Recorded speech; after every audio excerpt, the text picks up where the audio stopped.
On today's episode of the John Campea Show podcast, that Henry Cavill Highlander reboot, yeah, it's still alive. We just got a big update from the director. Also, the first trailer for the Best Picture contender, Adam Driver's Ferrari, dropped, and it's pretty remarkable. Also, there are reports going around that She-Hulk is going to get a second season, and why that actually might be a pretty good thing. Also, the new episode of Ahsoka dropped. Did it do more to help this season or hurt it?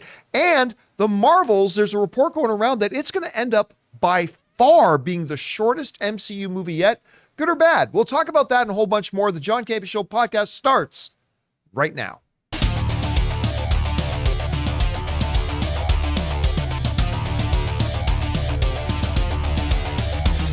Well, greetings and salutations, everybody. Welcome to the best damn movie-related show on the planet Earth, the John Campea Show, coming to you from right here in our quaint little studio, brought to you in part by our friends at Mint Mobile. I am, of course, your host, John Campea, and it is an awesome honor and privilege, as it is every day, to have you, our international friends, gather around as we talk about our favorite things in the world, movies and movie news, TV and streaming, all sorts of good stuff, not just giving you our opinions, but also giving you information and context so you guys can form your own well-informed opinions, whether they're the same or completely different from ours. Joining me in studio today, we got Ray Ora. Hello, the people. John, these guys were watching these videos. Anyway, Jonathan Boyko's here. Feels like Friday, but it's only Wednesday. Robert Meyer Burnett, writer, director, producer, is in the house. Great shirt, by the way. You like that? I love that Barbenheimer shirt. That's awesome. And most importantly, you guys are here. Thank you so much for making this show part of your day. Here's how the show's going to go. We're going to spend the first part of the show talking about those topics I just listed off. Then in the last part of the show, we're going to take comments, questions, and topics from our YouTube channel members. By the way, if you're not a YouTube channel member, you should become one. It's a great way to support our show and what we do here, but also we get you guys to submit all of our questions and topics every single day. You get access to exclusive emojis. We have some town hall meetings. You get ad-free versions of the show. Lots of reasons to check it out, and we thank all of you guys who are already YouTube channel members. All right, with that down, let's get into this. I've talked about this a lot. Like, I have a top 10 favorite movies of all time. And almost all of them may or may not be on other people's list, but they look at it and go, oh yeah, that one's great. And oh yeah, that one's great, except for one. The one I always list as in my all-time top 10 is the one that makes people go, wait, that one's on your list? The original, The Highlander. With Christopher Lambert, Sean Connery, the now iconic Clancy Brown as the Kurgan. It is, I'm not telling you it's one of the best films of all time, but it is one of my favorites. I love this movie so deeply, so passionately, and then the sequel went right to the shitter. That sequel was so bad. Even though it had the great Michael Ironside in it, that sequel was so bad. At any rate, there's been talk for years. I mean, we're going back to my AMC, maybe even my movie blog days, about them rebooting The Highlander. Now, at first, it was going to be Ryan Reynolds. You guys remember that? For a couple of years, they were developing a Ryan Reynolds vehicle as a Highlander reboot. That eventually kind of fell away. Had different writers, different directors come and go. And then the news came.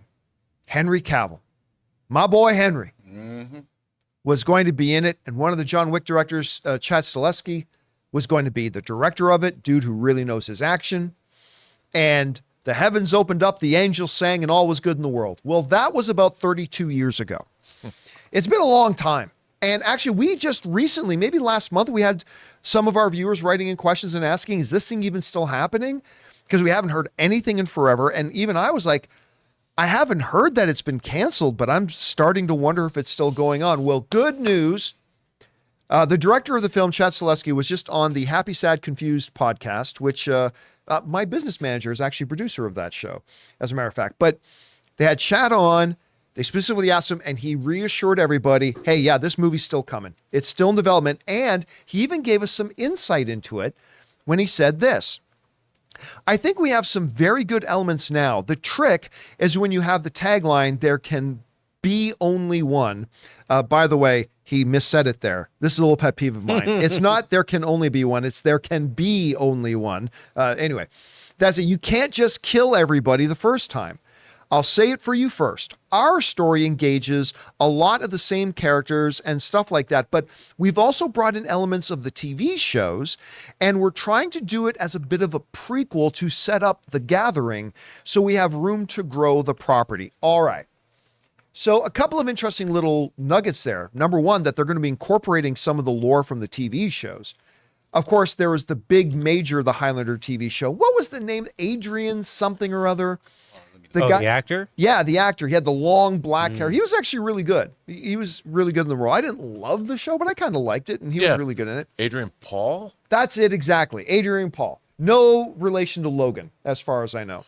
But, so they're going to incorporate some of that. There he is. Yeah. There he is. Kind of looks like Sean Connery in a way. You know what? I have never seen it, but you're right. He does have a little bit. Like, if you told me he was Sean Connery's nephew, I might buy it at any rate.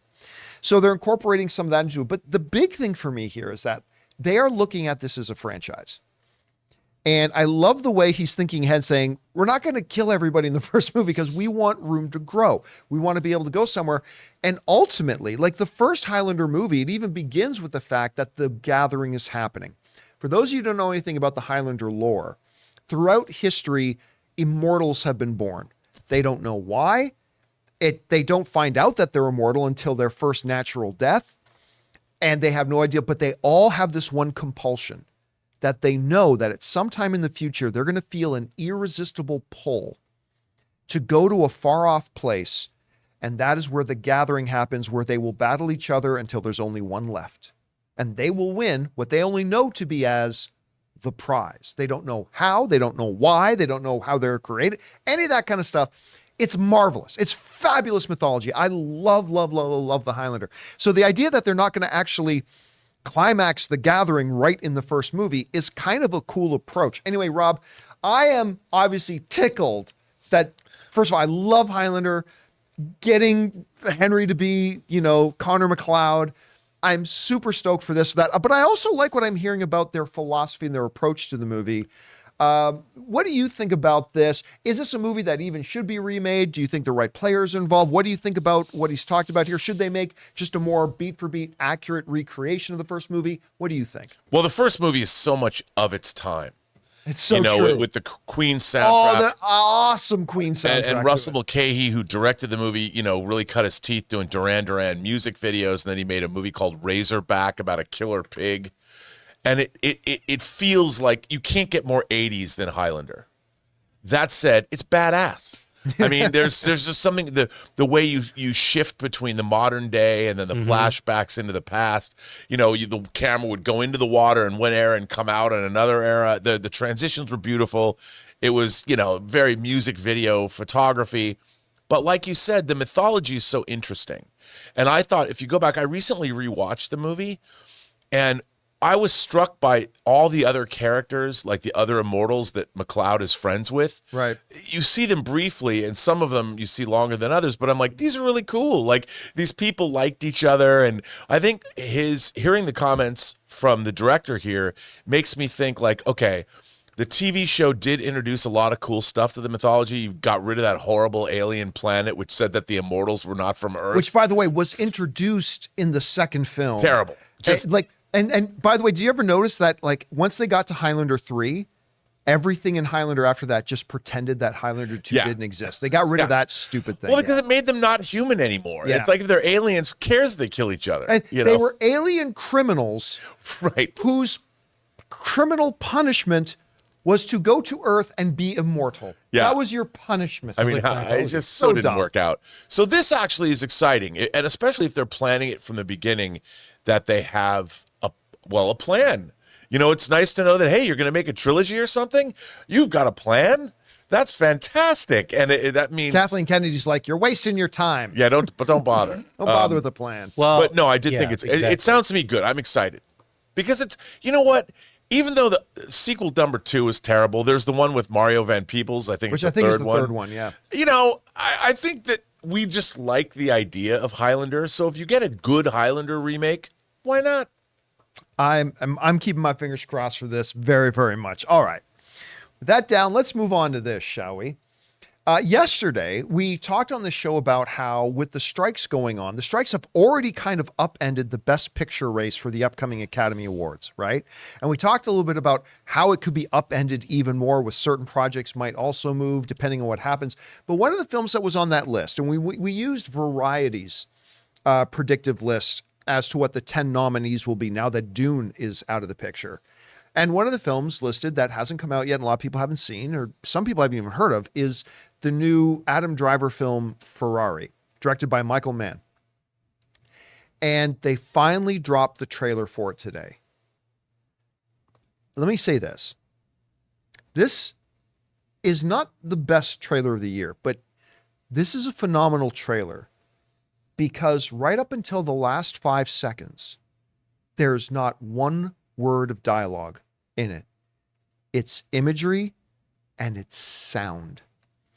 And I found myself magnetically attracted to this trailer. Like I'm watching it and I was just engrossed with it. And can I just say, Adam Driver, he looks awesome in this. Like look, I know gray is not his natural color right now. I think he should just dye his hair gray because he looks awesome. Silver Fox. Well, he looks strong. But Adam Driver always looks strong. Mr. But I mean, Fantastic. yeah, he says he already had the gray in the sides. Now he's that's all he's got to do is just recolor the top of it. And he's Mr. Fantastic. But I mean, with Penelope Cruz in there and all that kind of stuff, without dialogue throughout the entire trailer, they were telling a story visually. Mm-hmm.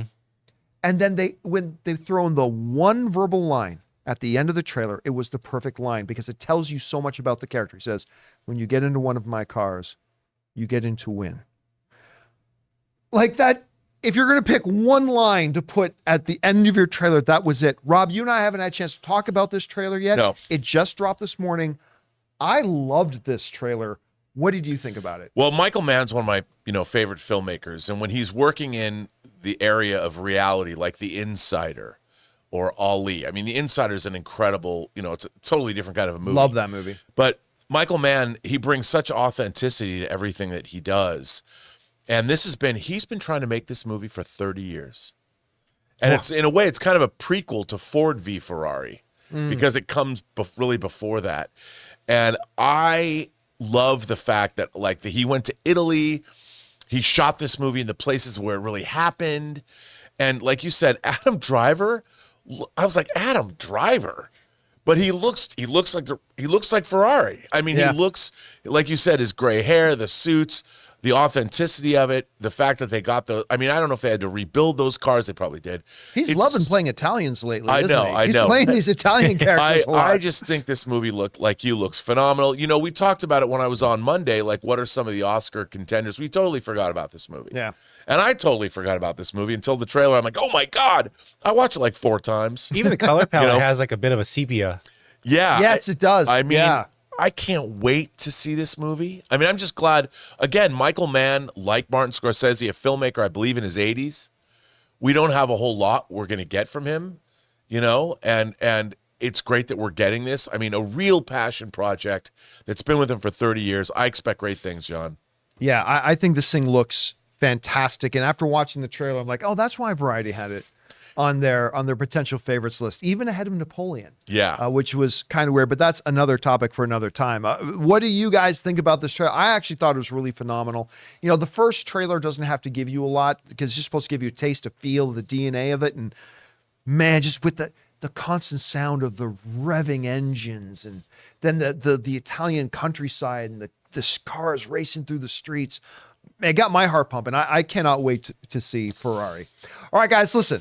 Next up, we're going to talk a little bit about She-Hulk. We're going to talk about the Ahsoka thing. We're going to talk about the runtime of the Marvels. But before we get to all that, we're going to take just a quick second here and thank a couple of sponsors of today's episode of the John Campea podcast. First of all, the people who provided me with this great shirt, Marine Lairs, and our good friends at DraftKings. Guys, we want to take a second to thank the sponsor of today's video, Marine Lair. All of us as guys are always looking for shirts that look good, but more importantly, are comfortable. Now, I want you to imagine the softest thing you've ever worn, and that's Marine Lair. Marine Layer is the go-to brand for great fitting and stylish closet staples. Based out of California, where we are, Marine Layer clothes are that perfect mix of laid-back style that also looks and feels premium. And these t-shirts stay soft no matter how many times you wash them. It's time to invest in a wardrobe that will actually last. For a limited time, our listeners and viewers get an exclusive 15% off discount with the code CAMPEA at marinelayer.com. Like many of you guys, when I looked at Marine Layer's website, I could tell how good their clothes looked. But it wasn't until I got my hands on them and actually put them on that I knew just how unbelievably comfortable they are, which for me is the most important thing. And guys, how many times have you felt that you were in between sizes when buying clothes? What's cool about Marine Layer is that they have in between sizes. You finally no longer have to make that difficult choice between medium and large and extra large. I think we can all admit that the perfect tee is hard to find, but look no further than Marine Layer. For a limited time, get 15% off with the code CAMPEA at marinelayer.com. That's CAMPEA for 15% off your entire order at marinelayer.com. Saving your closet one shirt at a time. We want to thank a sponsor of this video, DraftKings. College football fans, are you ready for week one? DraftKings Sportsbook is hooking you up with a can't-miss offer to start the season strong. This week, new customers can bet just $5 on college football and score $200 in bonus bets instantly. Anything can happen in college football. Your team could go from unranked to dynasty mode in just a couple of years because change comes fast. The only thing that's a lock is the great offers from DraftKings Sportsbook. Life's more fun when you're in on the action. Download the DraftKings Sportsbook app now and use the code CAMPEA. New customers can score $200 in bonus bets instantly when they bet just $5 on college football. Only on DraftKings Sportsbook with code CAMPEA. The crown is yours. Gambling problem? Call 1-800-GAMBLER or visit www.1800gambler.net. In New York, call 877-8-HOPENY or text HOPENY 467-369. In Connecticut, help is available for problem gambling. Call 888-789-7777 or visit ccpg.org. Please play responsibly. On behalf of Boot Hill Casino and Resort, Kansas, 21 plus age varies by jurisdiction. Void in Ontario. See dkng.co/football for eligibility, terms, and responsible gaming resources. Bonus bets expire 7 days after issuance. Eligibility and deposit restrictions apply. And thank you to our friends at Marine Layer and DraftKings for sponsoring this episode of the John Campea Show podcast. All right, guys, with that down, let's move on to this, shall we? Now, we actually made a short video about this on the YouTube channel earlier. For those of you who listen to the podcast, we also have a YouTube channel that we put up some short videos on. But, you know, She-Hulk. That says a lot when all I have to do is say the name of the show and snickering Get snickering. starts. No, So She-Hulk comes. Look, when they announced She-Hulk, they announced it at the exact same event in the same breath that Kevin Feige announced, Moon Knight and things like that. And a lot of people were very, very excited. She-Hulk. There are fans that have been waiting for She-Hulk on the screen for a very, very, very long time. And leading up to it, there was a lot of promise with it. They were taking, the comedic approach, which is, was very consistent with the character. They got an award-winning, world-class actress and good Canadian kid, Tatiana Maslany, in there. They mentioned they were going to kind of take an Ally McBeal approach to it, which got a lot of us very excited. I thought that's the perfect kind of format for a show like this. And it started well. I liked the first episode quite a bit. I thought the first episode was really good. This was a show that had some things going with it, but it was certainly a show that had a lot of promise and a lot of potential. All ruined by being a comedy that simply was not funny. It just wasn't funny. And there are very, very things in the world of entertainment that are as painful as trying to watch somebody be funny that's just not funny. You ever go to an amateur night at a comedy club? Ooh. Not a good time. You just feel bad for the people on stage. You feel like you're wasting your own time. You feel guilty for turning the channel or getting up to walk out. I mean, it's a very awkward thing. And that was basically the experience of trying to watch She-Hulk. It was painfully unfunny. All except for Matt Murdock doing the walk of shame.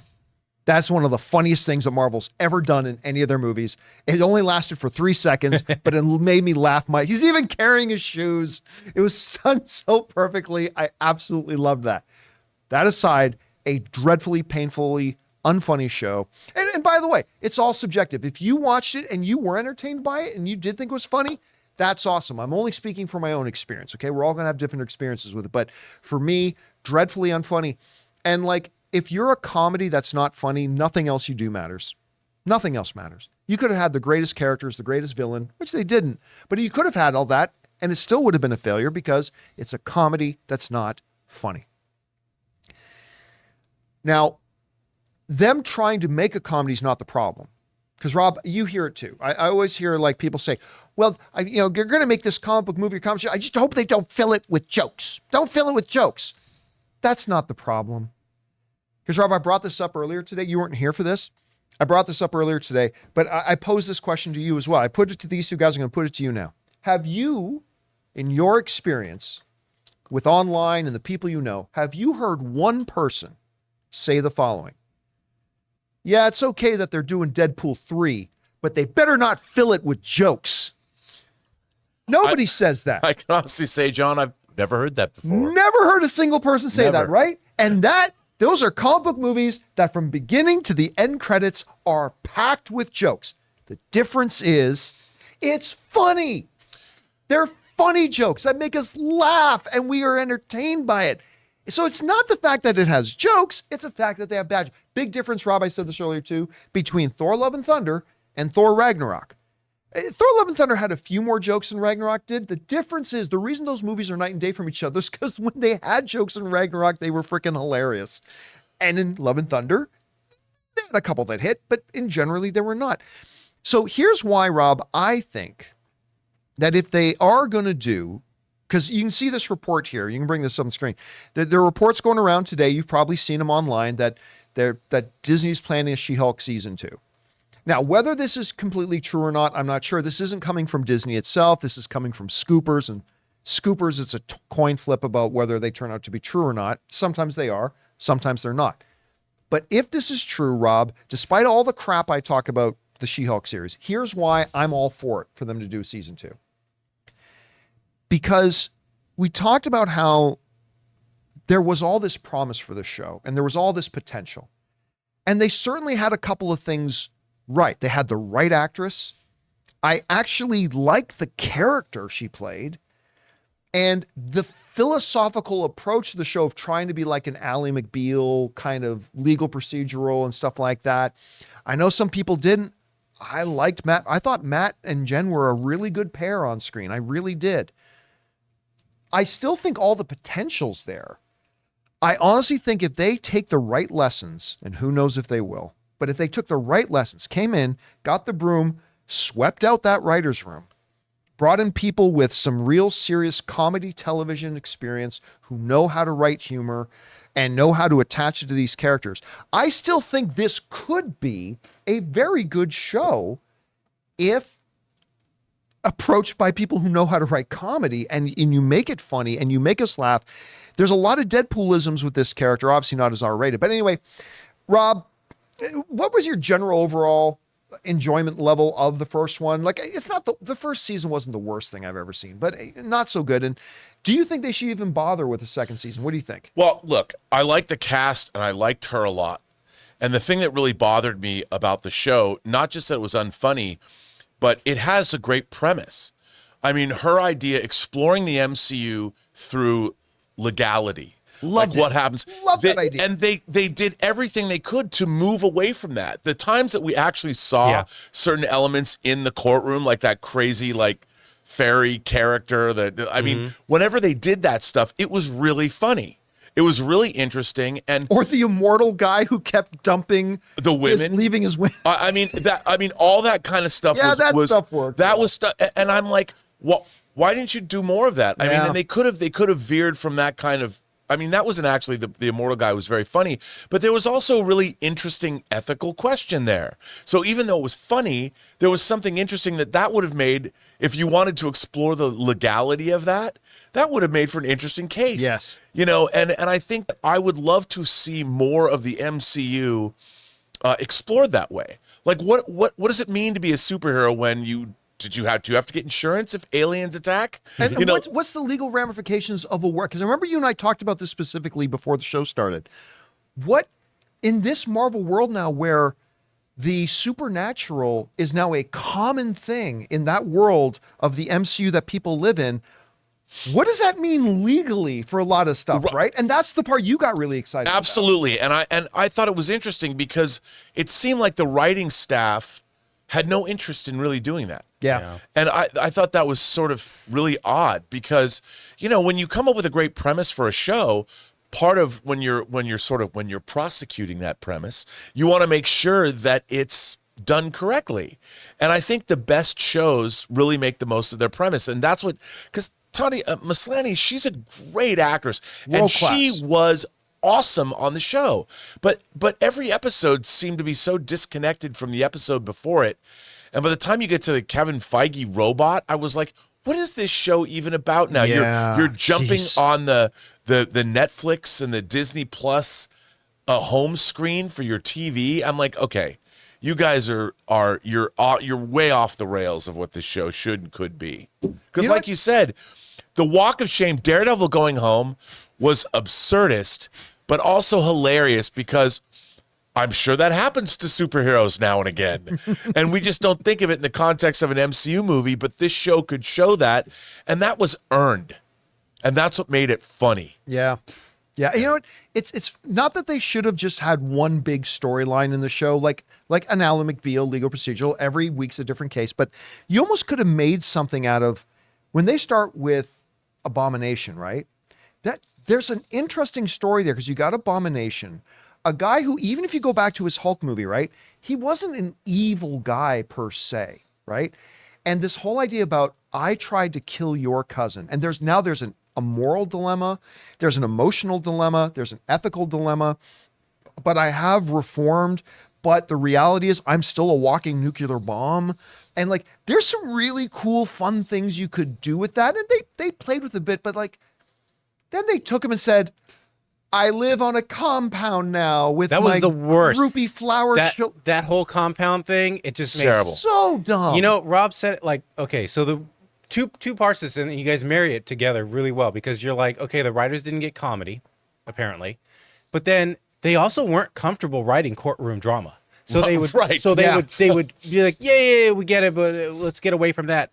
And then they wouldn't establish a type of comedy or a type of like they would do those breaking the fourth wall, but it'd be like, oh, I'm late for an appointment. And that was it. So then if you are only doing something like that, and then they jump onto Disney Plus home screen at the end, it's like you didn't establish Kinda that. jarring. Yeah. And it's like they weren't comfortable with what they were doing on any certain episode. They'd shy away. They kept shying away. Not only would they shy away from episode to episode, but within the episode. So it was so fractured. You know what did work for me about the show in its rare fleeting moments? And this, if they simplify things, okay, tell me what you think about this. If they could approach a season 2, right?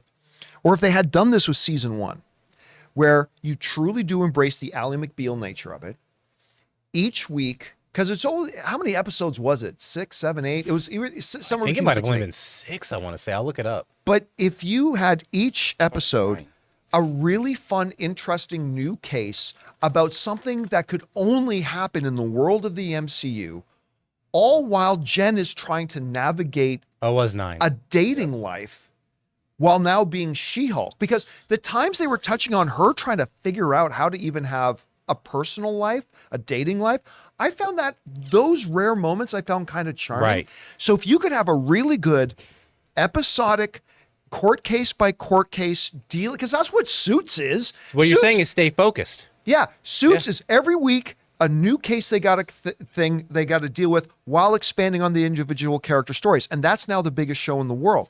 If they could have done that in the unique aspects of the MCU while being really funny and her all trying to wrestle all this and navigate it and juggle it with having a personal dating life, that show I think, Rob, really could have worked. And in addition to that, John, they had an element that before she became She-Hulk, she really wanted to be a great lawyer. Yes. And then once she becomes She-Hulk, I would have loved that element to still, like, even though she's now in this kind of weird, absurd, surreal life that she's now living as She-Hulk, she still wants to be a good lawyer and do her job well. Like, I remember reading a Superman comic, and it talked about how, you know, even though Kal-El is Superman and Clark Kent, but he really wanted to be a great reporter. And so the idea of his work as Clark Kent was really important to Superman because he's like, look, I don't want to just be a great reporter because I'm Superman. I want to be a great reporter. Right. Just in general. And because they're superheroes doesn't mean they don't have aspirations, they don't have things they want to do. And it would have been interesting to delve into that as well. Like, what happens when you still want to do a great job, yet you've become a novelty act in your own profession? Well, they did touch on that a bit, right? They did, and They did. Yeah, they should have pursued that maybe a little bit because more. it would have been neat to see that. And what's funny is all of this is inherent in the premise of the show, and they kept trying to get away from it That's every the thing. episode. They always, it's like they didn't know, the writing staff didn't know how to write the own show that they were given. Yeah, you got skewed away with Demon Bats and Dollar General Wrecking Crew, you know, who were like, by the way- we happen to find some alien tech. Bzz. The one other thing I'll say did kind of work for me in the show was Wong. Yeah, that was fine. That was, but again, these are fleeting little moments that work. So, end of the day, worth taking a shot for a second season if they can learn the right lessons. Well, you brought up Wong, yes, but Wong and the supernatural, like, how interesting would it be to examine the responsibility of the masters of the mystic arts from a legal perspective? Wong's I did like the joke where they're like, by the way, Mr. Wong, we still have to keep you here because you broke out of prison, a federal Yeah. prisoner. I must go now. Right. And all of that was hilarious because Yeah. you never think about that in terms of the legalities of doing magic. But why wouldn't magic? They would have to pass laws. Yeah, the liability. Where are you liable, right? Yeah, I mean, it could have been great stuff. All right. With that down, guys, let's move on to this. We did a short video about the She-Hulk thing earlier, and we also did a short video earlier today about this, but I really want to get into this with Rob. So episode 3 of Ahsoka comes out. Now, I had some complaints about episodes 1 and 2, but overall, in a world of either, did I think it was thumbs down or thumbs out? I still give it a bit of a thumb. I still enjoyed watching it, even though I had some complaints about it. But Rob, they just did a third episode, which was, first of all, minus the credits, it was about 29 minutes. So it was really short. About half of that was them just lifting dialogue from the original Star Wars movie and replaying scenes from the original Star Wars movie. That's fine. A really good space battle scene, I got to say, that I did quite like a lot in this episode. And they did further the narrative here a little bit. And overall, I still think this show, I haven't loved Ahsoka so far, but I see the potential in it. Like, I see that it could still be going somewhere really cool. So I'm still on board. I'm with it.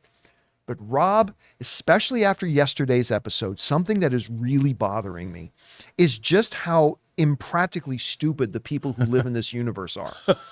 Because we talked about this last week, right? Last week, you have this military commander in charge of this military convoy carrying a high-value prisoner asset who gets approached by an unknown ship and goes, yeah, they're not who they say they are, but you know what? Let's let them land. And you know what? And then I'll just take 6 guards with me. I mean, this is a big enough ship that I can have 100 people on, but I'll take 6 guards and we'll just let them land and see what happens. What's the worst that could go wrong? It's one of the dumbest things I've ever seen. And we talked about plot devices. Look, I get it. The show needed these 2 dark Jedi to get on the ship. Well, what they should have done is written something that says they stealthily penetrated their way onto the ship, right? Not like, oh yeah, our security? No, just open the drawbridge. Let's let them on. What could go wrong? Okay, so now you go to this new episode. And a warning to everybody who's listening to this, we are going to spoil something that happens in the show that came out last night. But this drove me, Rob, absolutely crazy. Just this? So Hera, General Hera, by the way, I'm really liking this character a lot, played by Mary Elizabeth Winstead. She's doing a great job playing this character. So Hera goes to the Supreme Chancellor, President of the Galaxy, basically, and a bunch of senators to ask permission to go and check something out. Since when does a police commissioner need to go to the President of the United States and say, hey, can I go and investigate something? Anyway, that's almost a side thing. And she's going to them for permission to go and look at something, which is stupid in and of itself. But you got to understand the context in which this conversation took place. It is irrefutable on video evidence. These facts are not in question.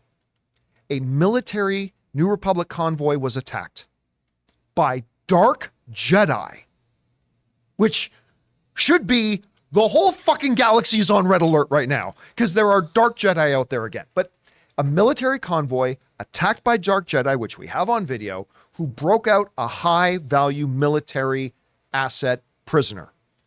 The investigation, being led by a New Republic general and a former Jedi, took them to Corellia, where they found a cell of active Imperial agents trying to kill said general and Jedi while yelling and exclaiming, "Long live the Empire."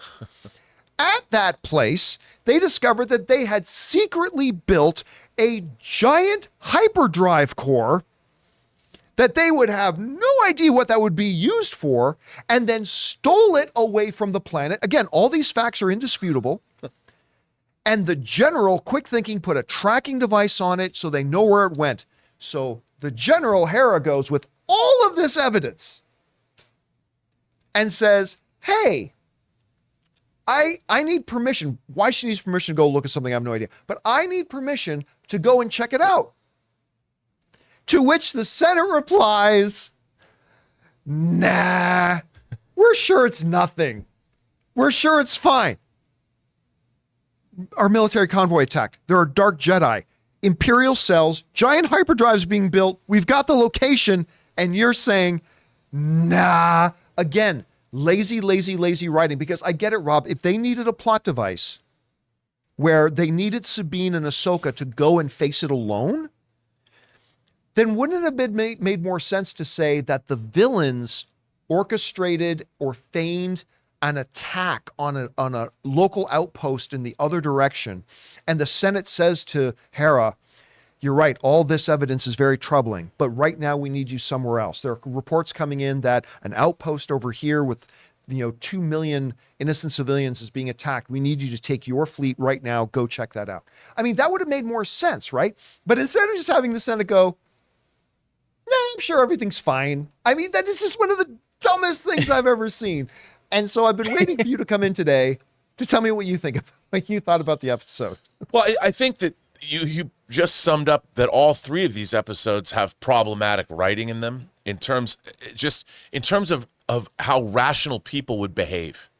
And like you said from the beginning, not just because they basically did the reverse of something we saw in Return of the Jedi, as you pointed out on Monday. It's an old code, sir, but I was about to clear them.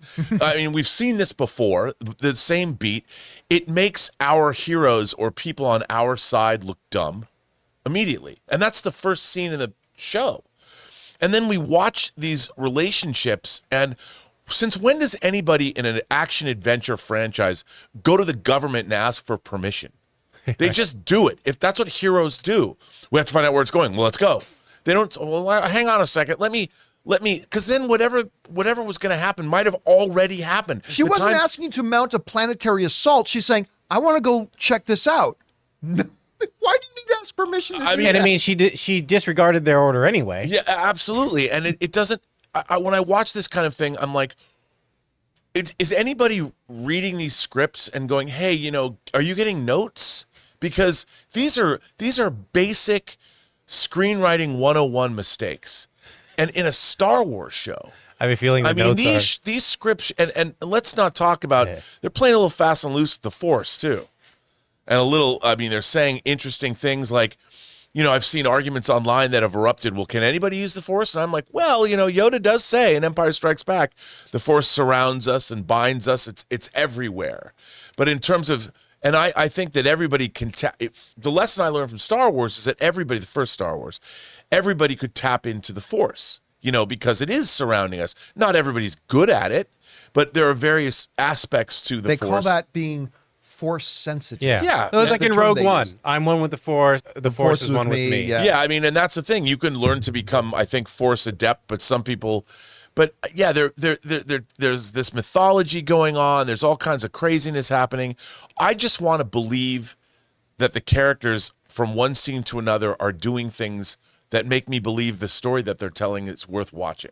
Because when I watch stupid like you, it drove me crazy. I'm like, what?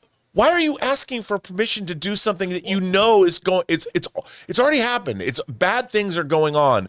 Why do you need to convince somebody else? Just do it. For something as mundane as just going there to look. I mean, like, that's it. And who's going to know whether you did it or not? But I'm saying, like, there's like, if we had like someone had a video of, like, let's say North Korea creating like nuclear weapons, that person can't just go there and just start a war. No, but they can we go have and to look. come and ask the general. They But can that go could and look. get She them wasn't killed. asking to mount a That could get planetary them killed. attack. We can't just fly over anywhere. Yeah, but you're also dealing with people who have the Force. They have spaceships. They have, I mean, this isn't like our But You know, they the are the Senate is just government. trying to protect its people. But they are the rule. This is the new republic. They I know, now but we rule the can't, galaxy. Like, if the army had like any say, like without having to ask permission for anything or show evidence, the whole world would be like just like fighting with each other. We have to have some sort I of would rule. agree with that again if she said, we just found out this system of planets is planning a war against us. We're going to go attack those planets. Right, that's she political. literally said, we've tracked the stolen material. We're going to go see what they stole it for. Yeah, this is akin Let's to have a like look. going to the docks and seeing what's coming off the ship. That's it. Yeah, we just want to go look, and then if you need to mount assault, and it's just I compared it to this earlier, Rob. It's like if a local cop thinks he see a drug dealer go and drop drugs in a house, that local cop is not going to call the president of the United States No. to say, Mr. President, can I go and see if there's drugs in there? Plus, you also have local jurisdiction. Yeah, that's what I'm I mean, saying, she's a general. She doesn't have to go back. The galaxy, they're putting the galaxy back from being in a state of shambles. People have to have a certain leeway in terms of doing their job. Yeah. Now, look, I fully admit, I want to put this out there. Right now, I'm focusing on the negative. There are things I liked about the episode. Sure. I still think this show holds a lot of potential. I'm going to definitely next Tuesday, 6 p.m. I'm sitting down to watch the next episode. I'm just focusing on the thing that's driving me nuts about it right now. But I these think things are killing me. But there is elements to all three of these episodes where you have to ask yourself, well, okay, why are we doing these things? If you're going to have somebody get run through by a lightsaber, we've seen people having bad experiences when that's happened to them multiple times. So if you're showing us what the capabilities of a lightsaber are, and then you have somebody get run through with a lightsaber and they're just fine, the audience can't help but stop and go, wait a minute. It's not, there's got to be some consequences for this, just not a little red mark on your little tummy. Come on. If you go back to the beginning of the Phantom Menace, when they get to the Nemoidian Bridge and Qui-Gon just shoves his lightsaber into the door, and what starts happening? The door starts bubbling and melting this metal. It's like, what do you think that lightsaber is doing to the insides of living flesh right now? Carterizing. What's that? Carterizing. And it's melting. melting organs. and boiling. It's heat. Everything is just anyway. Again, full admission, kind of focusing on the negative. I fully admit that, kind of focusing, but that's. It's just things like that really, especially Rob, again, since there were some really easy alternatives. Hey, the Dark Jedi getting the ship, they found a way using their Force powers to sneak their way on the ship. You don't want Hera going with Sabine and Ahsoka? Okay, there's a distraction going on. They need the New Republic fleet somewhere else right now. Then we'll get to that. Like, it's little things like that, Rob, instead of just having these unbelievable displays of stupidity from people that are supposed to be intelligent. I know. But anyway. Well, or even to Ray's point, like they did follow them, and it's a breakaway system. If we go on this planet, it could cause a disruption between the Republic, and then they say, no, we can't risk that politically. Like, then that would make sense. Not but- just say, now we're sure it's Yeah. nothing. We're sure everything's fine. That also makes the New Republic itself, the government, look dumb. Yeah. Like, So there's and makes multiple- Mon Mothma a venerable, iconic Star Wars character look weak and look like she's not very smart. No, and after coming off of Andor, you don't want to make your characters look like that. But here's the thing. They should know better. The writing staff should know this. They should be able to read these scripts and go, this doesn't make sense. Why are we shooting this? Yeah, you know what? And this kind of reminds me of whenever I hear people say, because people don't like it when I disagree with this, when people say studios should never interfere. I'm like, then you don't understand the filmmaking process, because I think something like this is exactly what happens when the studio doesn't interfere. Right. You need this would be an easy network note. Easy, but anyway. And look, after saying all that, I'm still looking forward to watching next week's episode. We're glad it's for punishment. I just hope that this is something they stop doing. All right. With that down, guys, let's move on to this, shall we? So The next MCU movie coming out is The Marvels. I'm not going to pretend like I'm super excited for the movie. They did not do a good job of getting me interested in Monica Rambeau, and WandaVision's amazing, but it was amazing in a lot of things, not necessarily getting me terribly interested in the Monica Rambeau. Much like the which series had Hawkeye. Just like Hawkeye didn't do a good job of getting me interested in Echo. So I'm not really interested in that.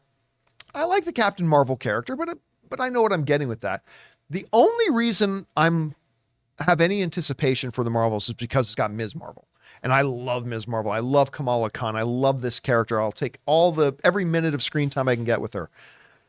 So there's that. But again, overall, not super excited for the movie, but it's the next one coming out. Well, there's some rumors going around. And the reason I'm bringing it up is because it falls in line with something that I had heard. Now, I'd said once before that I had some whispers come to me, and sometimes the whispers that come to me are accurate. Sometimes they're not. But I had some whispers come to me that the Marvels movie was going to be closer to an hour and a half than any other Marvel movie had been before. I never got a specific runtime or anything, but I'd heard that the Marvels is going to be closer to an hour and a half than any other Marvel film before. Well, now there are reports going around that, again, this has not been confirmed by any of the major theater chains nor by Disney itself. So keep that in mind, all right? But the rumors and reports are saying that the runtime of Ms. Marvel is 1 hour and 38 minutes. Now, to put that in context, that would make, if true, the Marvels a full 14 minutes shorter than the next shortest Marvel Cinematic Universe movie. If we go over and take a look at the runtimes, the longest one, you got Avengers Endgame at 3 hours and 1 minute. Black Panther Wakanda Forever was the second longest at 2 hours and 41. Eternals 236. Avengers Infinity War 229. You're seeing 6 minutes difference, 7 minutes difference. If we go all the way back up there, the shortest Marvel Cinematic Universe film to date was what I like to refer to as my movie, The Incredible Hulk, at 1 hour and 52 minutes. Same runtime as Thor: The Dark World at 1 hour and 52. The next longest is only 3 minutes longer than that. Doctor Strange, the first one, at 1 hour 55. The next one, same 155. The next one up, only 2 minutes difference at Ant-Man at 1 hour and 57 minutes. The Marvels, actually, I'll just put this in here just so we can visually look at it. The Marvels, 1 hour and 38. A full 14 minutes shorter. Now, I will say this. You know, when we hear people talk about, oh, make it 3 hours, make it 4 hours. I completely disagree. Longer does not equal better. Shorter does not equal better either. Every movie has the right runtime for it. And if that's 3 hours, make it 3 hours. If it's 90 minutes, make it 90 minutes. I have to say, I kind of like the idea of the MCU shaking it up a bit. Go with a tighter movie. Because, you know, as much as I like a lot of Marvel movies, about 1 out of every 3 times I come out of one, I go, that one could have been a bit shorter. They could have shaved a good 15 minutes off it, made it tighter, more streamlined, more impactful, more killer, less filler kind of thing. And at an hour and 38 minutes, which might be an hour and 38 minutes of pure crap, but an hour and 38 minutes at least tells me there's a bit of a possibility here that maybe they've streamlined this movie. It'll be more killer, less filler, just a good poppy punch kind of film. So, and just the fact that it's different. Marvel's always been at the 2 hour plus thing. The very fact that they're trying something a little bit shorter, I like that. Maybe we'll see the movie and we'll think, man, that felt too rushed. Or maybe we'll see the movie and think, man, that could have been another 20 minutes shorter. But I don't know, but I kind of like that it's at least different. Rob, we're hearing the whispers about the runtime here. What do you think about it? Different. I have to tell you, John, of all the Marvel Cinematic Universe movies, and I'm a big fan, I look at the trailers for this movie and I'm like, what is this movie even about? We know there's shifting powers. Okay, that's fine. But I have no sense of we know there's a female villain of some kind, you know, and you want to go back and look at what she's done. A new accuser. Yeah, the new accuser who, and all that. For some reason seems to be targeting them specifically. Yeah, for whatever, to get their wristbands, you know, whatever it is. I look at this and I'm like, I feel no reason to see this movie. Just from an MCU standpoint, this seems completely disconnected to the rest of Phase 4 and 5. Well, like, how does this? that's so the did theme Guardians of, 3, to be fair. Guardians 3 was also completely disconnected. from the But rest of it. Guardians 3 was not disconnected from the other two Guardians of the Galaxy movies. Because they worked of a piece. I think that trilogy is very, very strong. And you know, those, but this, I mean, Captain Marvel is really ensconced. When we first saw her, she was dealing with the Skrulls in the 90s. We just are coming off of Secret Invasion, you know, and you and I both love Miss Marvel. Oh, yeah, that was love that show. delightful. So good. And I see the parents again. It's like, okay, their house is getting wrecked while these shenanigans are happening. That's cool to me. But overall, from an intellectual standpoint, what is the interesting hook that gets me to go, oh, that's neat? The fact that they're switching powers? You know, I look at Carol Danvers and I'm like, where are you at in the galaxy? Who do you work for now? What is your relationship with the Kree? Like, are you mad at them? Which is kind of odd that she had no presence in Secret Invasion. What's considering the first Captain Marvel movie, and Secret Invasion really is a sequel to the first Captain Marvel movie. 100%. And she had no participation in that. No, and what does the rest of the galaxy think about it? We still don't know. Xandar I know we heard it was destroyed in Infinity War, but I mean, what about everybody there? Was everybody killed? Like, what's going on? Well, I want to know. And you know, maybe they're going to answer those questions in this movie. Maybe. I'm done saying that. but I mean, and I actually got a kick and a smile and a giggle, especially, you know, with that Beastie Boys soundtrack to that first one. And I like the first trailer, but to your point, they have not done a good job. And this is one of my pet peeves with trailers. They have not done a good job of telling me, what is this movie about? We know that, okay, there's this conceit. When they use their powers, they switch places. Okay, but that's not what the movie's about. There's a new accuser. There's a new Kree accuser. Okay, but that's not what the movie's about. What's this movie about? And I felt like the Ferrari trailer with no dialogue did a better job of telling me what its movie was about than the trailers for this one had. Well, and also the relationship. I mean, Monica Rambeau is not playing the Captain Marvel the character was in the 80s, but the fact that she was the daughter of Captain Marvel's best friend, Right. and now she's grown up. There's not even a moment where they connect No, in the trailer. or talk about, like, they kind of set it up a little bit in WandaVision. They give a little hint in WandaVision that Monica Rambeau's got an issue with Captain Marvel, right? The very fact that that dynamic hasn't even been touched on in this is irresponsible. From the marketing perspective, it's irresponsible. I agree. And it's such a strange thing to me because the Monica Rambeau character was Captain Marvel for a long time in the 80s, was a member of the Avengers, fought alongside most of the MCU or comic characters. And when they put all these three characters together, it seems like this is a hodgepodge of stuff from disparate. You have Miss Marvel, you have WandaVision, and now you have Captain Marvel. And yet all these characters are together because their powers are linked. Well, but that, I'm going to be fair here and to give it a little bit of leeway, that could be very interesting. Like if they create a MacGuffin that actually is a really interesting narrative way about why these three seemingly completely separate characters.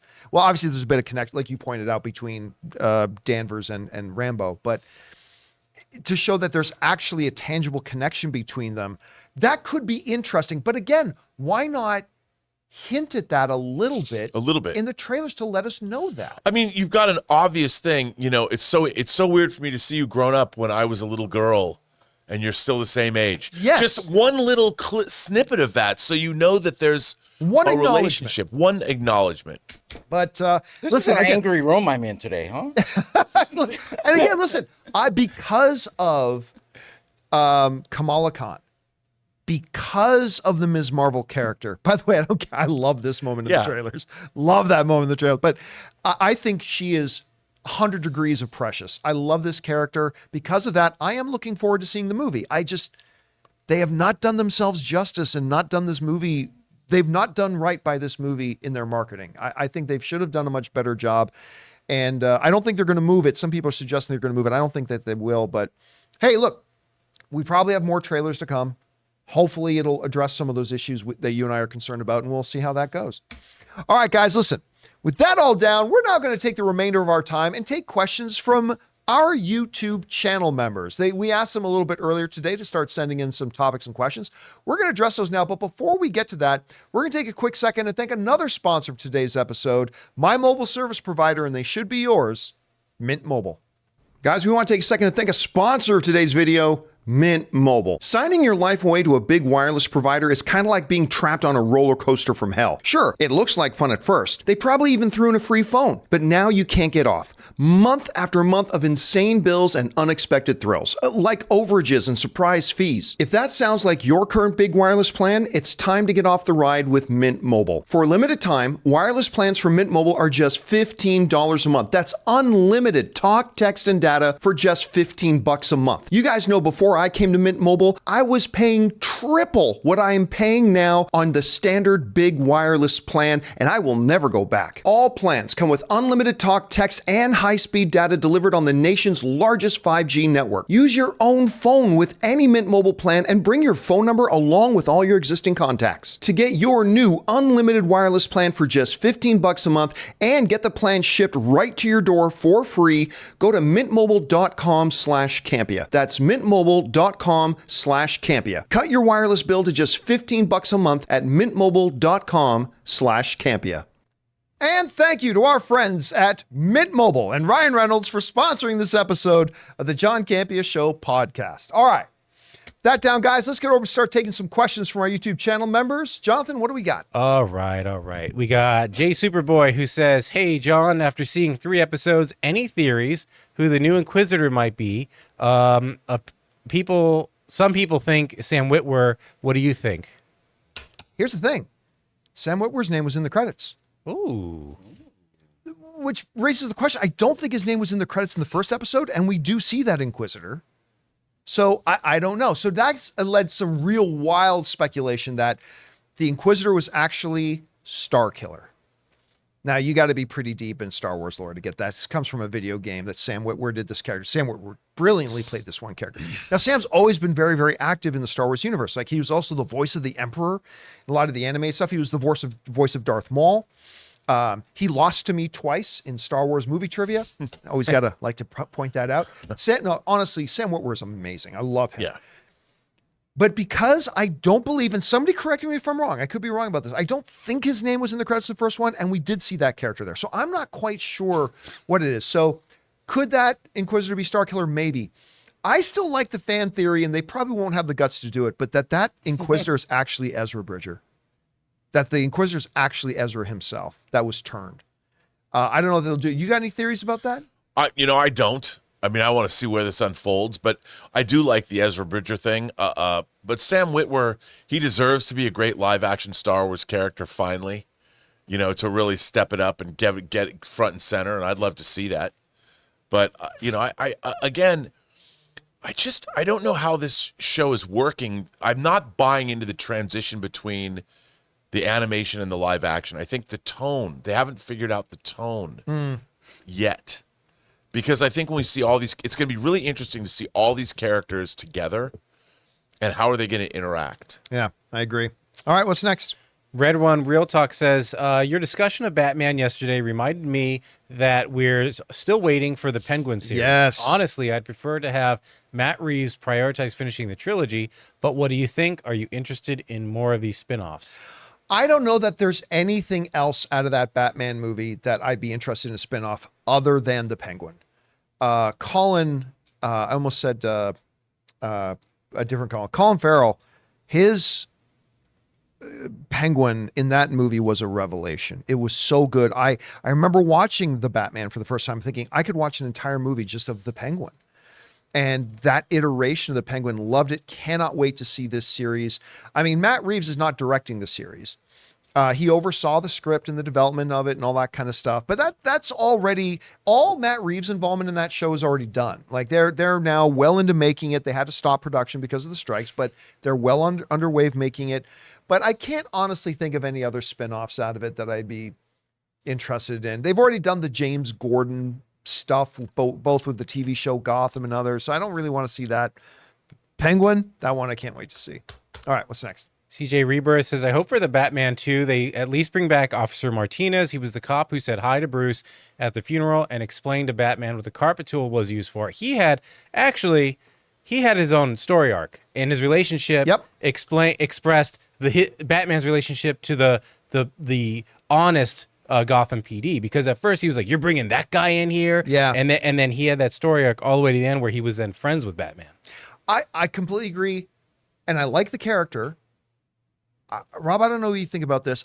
I don't know that it's a character we need to have. He Like, should if be he's Robin. there, great. But I don't know that he's needed to be there. What do you think? No, but I think that it would be nice continuity. Yeah, just You know, like That's true. Continuity, yeah. Like in the Pierce Brosnan Bond films, when Colin Salmon would play like working for M, and I loved his voice and the way he looked, and he only had a small little role, but to see him again, it's like, oh yeah, it gives a reality to the Gotham PD, and the fact that I like the idea that there are cops that are on Batman's side that are sympathetic to him, and that cop was won over. So I mean, you don't have to have him, but it's cool that they would put him there. It could work. You know what? He should become Robin.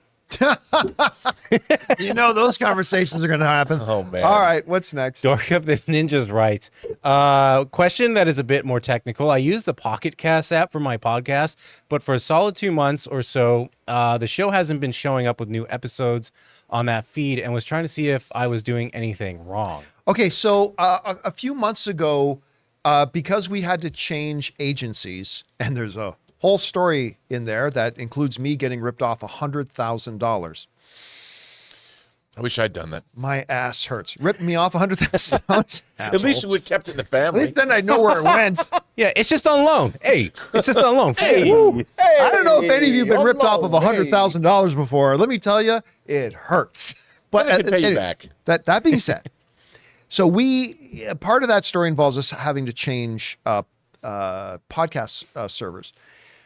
Now, everything went seamless for the big major ones. Spotify was fine. Apple Podcasts was fine. But a few people who use like smaller third-party podcast apps did start reporting to us that their podcast feed wasn't updating. Huh. We believe that not for everybody, but for certain people, what we found worked, and a number of people got back to us and said, yeah, that worked for them, is in your podcast app, unsubscribe from the podcast and resubscribe to it as if you never resubscribe to it again. Like go through the process of getting the thing link, putting in, add it as a podcast, and that should work. We've heard from a number of people that worked for them. Hopefully that'll work for you too. All right. And by the way, thank you for listening to us and following our audio podcast. Appreciate that very much. I wouldn't steal from you. No, you've had opportunity to steal from me and you've never stolen from me. I would never. Never have. I would steal. You always I steal always from me. He steals streaming bandwidth from you. I have literally been in the I've deleted house. your playlist before. Listen, I have literally That'd be messed been up. in the house, right? In another area of the house, and heard Ray not knock. His family doesn't need to knock, but heard Ray come into the house, and I've been somewhere else. And like 5 minutes later, I'll come out, and Ray is either at my open fridge or already sitting down eating all my food. I'm like, come on in. I made that food, baby. Well, sometimes you are the one. You know what? And the times that you've made it, totally entitled to it. All right, what's next? Red One Real Talk says, I know you said it would take a while for Bob Iger's impact on Disney to be seen, and I'm curious if you think the same of Kevin Feige. If so, how long do you think it will take for us to see him exercise more control over MCU projects like he had in the past? Here's the thing. He's already exercising more control, but it will take 9 months, a year and a half, 2 years for us to see the results of him now having direct control over it, right? Like the whole James Gunn thing, like a lot of people getting upset about things about James. You do realize we haven't felt one bit of impact yet of James Gunn and Peter Safran's taking over, other than the fact that we know that they're relaunching the DCU, which absolutely has to happen. Other than that, we haven't felt a single thing. We know it's happening. They're exercising control, but it's kind of like, what's the one example? Like if sound didn't dissipate between when I clap my hands, if sound just traveled the world, my friends in Hamilton, Ontario, Canada would not hear that sound for a number of moments, right? The action happens, but the result doesn't feel for a while. It's actually going to be a while because so much stuff is already out there. We'll hear about things being canceled. We'll hear about things getting greenlit, but really feeling the impact of that of Kevin Feige getting his authority back, it's going to be a while until we actually see it. You know what I mean? So it's going to be a while still. All right, what's next? Kayak says there are 2 shows with intros I never skipped. One is from What We Do in the Shadows. The other is from Dexter. What are your favorite show intros? Peacemaker. Period. Peacemaker. Oh, yeah.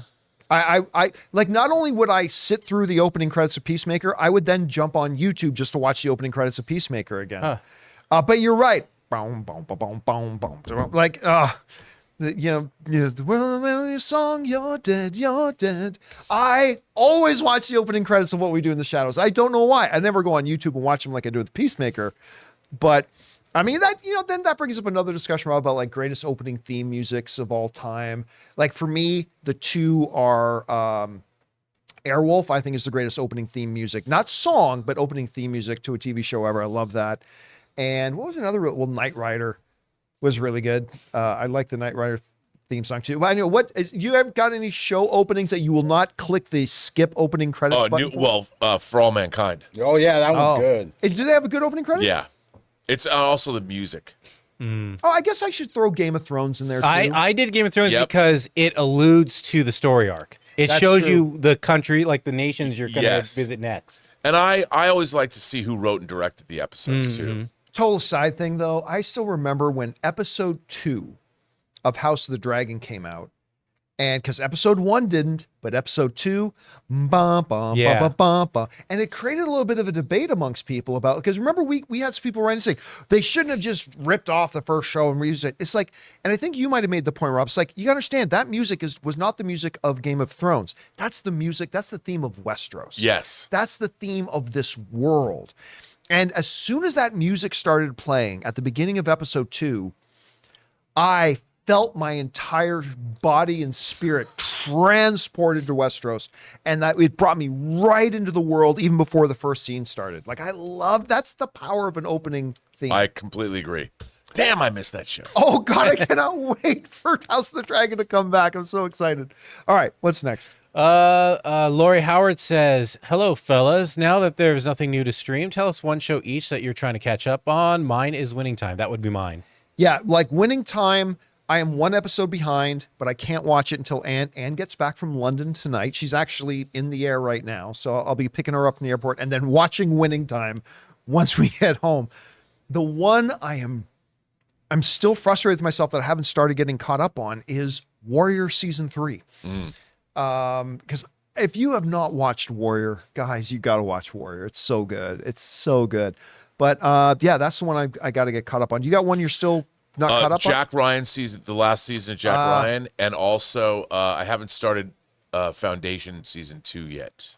Oh, I have started Foundation season 2, but again, behind, because Anne and I actually fell like 2 episodes behind before she left. So I'm like 3 episodes behind on that now. But it's been really good. That's what I keep hearing. I really like season 2 so far. All right, what's next? All right, Jesse has a turtle. Favorite theater reaction and what scene? Did you guys ever like a favorite pop that you were in the theater? I mean, just most recently is when Peter Parker shows up in. Yeah, that was a big, huge one. Yeah. That was the I have to say that one of my favorites was Exorcist 3. There's a jump scare in Exorcist 3. Like, this is 1990. And I was at the Avco Theater in Westwood. And the audience, first of all, it's such a great jump scare. And after it was over, the whole audience burst out into spontaneous applause. Which, you know, it just, because they screamed and then there was a bit of silence and people had to think about how great it was. Yeah, and then everybody just erupted in the middle of Exorcist 3. It's not exactly a happy movie, right. but the scare was so good and the audience was it was probably the loudest scream I've ever heard in a theater collectively because it was so well done. Mine was the post credit of Mutant Mayhem and Sonic 2. Was probably the ones I remember. Like, Yeah, but that didn't get the biggest. That was you. Yeah. No, No, we mean the theater, not within your theater. Didn't she ask what our favorite was? No, well, the the theater audience reaction. reaction was like, Yeah. for me, it might be, even though it's not my favorite, but it's Infinity War when Thor shows up in Wakanda and yells, "Bring me Thanos." Like, I still remember, like, the walls almost shook in the theater, the audience reaction. And you and I, though, on the Disney lot, seeing Endgame, the on your left moment. Yeah, the portal scene on your left and the things open, and with every window opening up and everybody. Yeah, it was huge. Absolutely huge. All right, let's do 2 more. What's next? All right, Joel Checky says, I think I saw that Killers of the Flower Moon moved back by 2 weeks, increased from limited to wide release, and added an IMAX run. Is this a joint decision between Apple and the distributor? They must be super confident in it.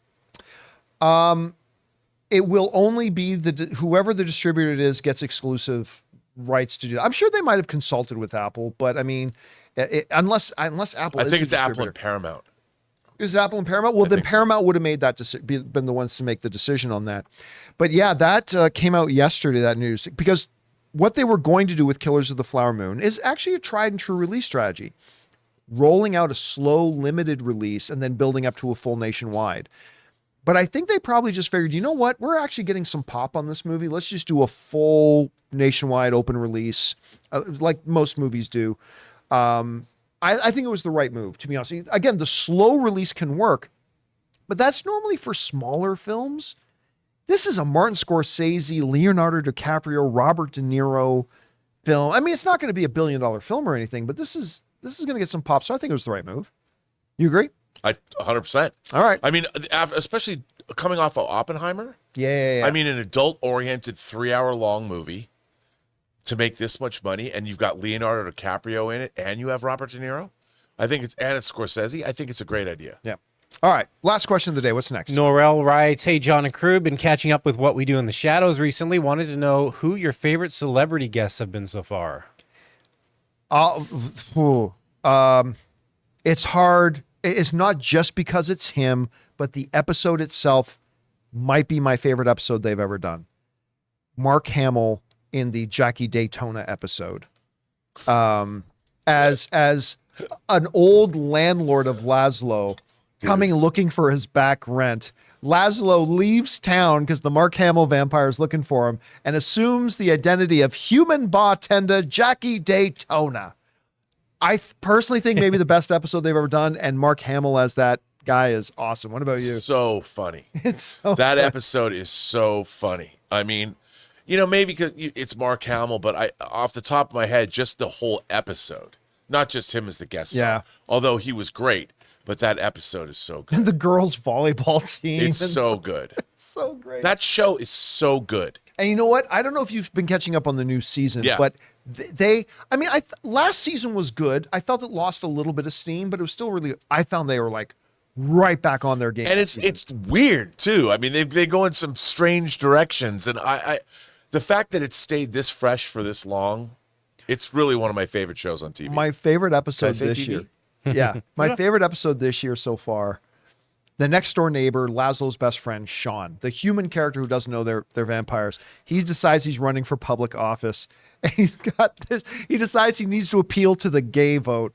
And he wears a shirt. Hey, I'm being gay over here. And I'm just like, oh my God. This is so good.